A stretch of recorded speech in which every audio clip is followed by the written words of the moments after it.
ఒక్కడివేనా? అరికాలు విదిలించి మహాసముద్రాన్ని లంఘించినవాడు.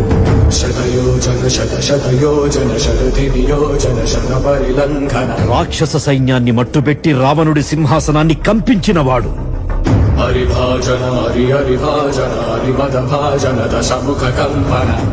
చిన్న నిప్పురవ్వతో లంకా నగరాన్ని అగ్నిలో అలికినవాడు.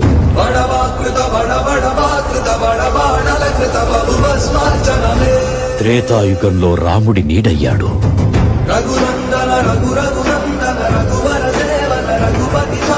ద్వాపర యుగంలో కృష్ణార్జునుల రథకేతనమై గర్జించాడు. కలియుగంలో ధర్మం కోసం పోరాడే ప్రతి ఒక్కరి వెంట ఉన్నాడు. నీ వెంట ఉన్నాడు.